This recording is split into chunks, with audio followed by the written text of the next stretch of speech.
So, my daughter is sleeping, as you can see. She's 8 months old, and this is the time she decided she needs to rest. So, I support that, and I also wanted to just share a little note with you. So, uh, the theme is just about what are you going to do with the feeling of growth.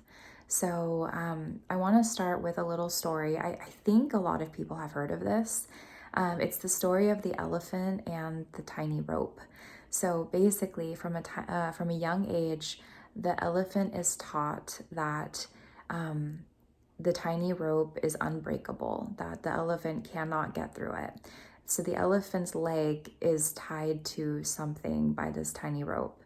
And so basically, like the truth is that the elephant could easily just take one little step with half the effort and break through that tiny rope, no problem. But because of the stories and the beliefs that the elephant was given during their entire childhood, the elephant doesn't think that that's possible. So you see, I mean, can you imagine just all of us in that elephant? Like, that's very relatable. I know a lot of people, and myself included actually, to think of all of the what ifs, what could happen, what could go wrong, what could go left, what could go unplanned, what if everything does fall through. And that's real. Oh my gosh, because first of all, I'm a mom. I mean, if things go crazy for me with income, that affects my family, that affects my daughter. She's so important to me, she's everything. And if something happened where because I decided to take a leap of faith, I mean, that feels irresponsible. So when I'm saying all of this, I'm saying this with care and love. And I also believe that if you have a dream, if you've got an ambition, if you've got a vision, and it feels clear to you, you've got to try. You do have to try. It's like this like it's a responsibility as a human being, as part of society, that if you've got this image in your mind of things that could be and are not yet, that's just going to benefit. It's a net positive for the collective. Because going for your dreams, that just does something good. It does something good for your spirit. That does something good for your loved ones. And you know how that goes. That's a reverberation effect. That affects other people. And then that makes society stronger. I think I've already talked about in a different video. It is so vital that we buy local, that we make businesses, that we stay within community, that's how we exchange most of our dollars if we can, is locally, is nearby. So I want to say two things, two little strategies for how to work past a limit or a fear or a doubt that you have about wanting to go for something. So the first one is to move. Fear does get stuck in the body. It's just true. And I mean, there's so many publishings on this. There's a very famous book that it's called The Body Keeps the Score. Just today, my colleagues were talking about that book in awe. It's real. Yeah, absolutely.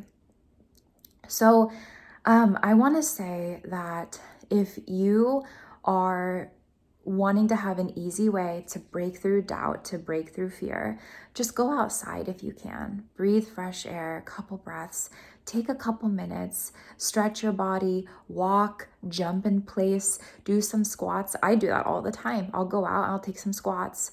I'll take a walk if I've got the time. If I'm having an idea and it's 12:30 and all I can do is take a 2-minute walk, I'll just exchange it and do some squats to get out even more energy. So that's one. Move your body before you move your mind, just to get things moving around, just to get your thoughts flowing, just to break out of what kind of freezes you up. And then that leads to the second tool. So the second one is talk out loud what your dream is, or your vision, your mission. Talk it out loud, because that will make it more real. It's like, sometimes in my head, it can feel like upside down ancient calligraphy, like just it's so jumbled and messy looking to me. I can't conceptualize it. It's just in my head, it's up there, but I talk it out loud. and then it's more real. It gets a couple more degrees tangible. And I think that that can be really important as part of the recipe to get you closer toward what you want to achieve, toward what you want to make real. So I hope that this helps. I'm just trying to use things that I've seen work. I'm trying to share what I've either done with people I coach, people who've coached me, people around me that I look up to and respect, mistakes that I've made. And I just want to put it back out there to try to be helpful, just to try to be useful. So another thing is that if you ever want somebody to hear you out with an idea, a vision, a mission, anything like that, in my business, I offer on me a 15-minute cafe chat. So like usually that's just so I can get to know people if they want me to do coaching with them. But this is also just open to you. If you see this video and you're like, I want to share this with somebody that I don't personally know, like who will just like hear it and it's a safe, judgment-free zone, I'm your girl. I'll totally do that with you. No problem. Thank you.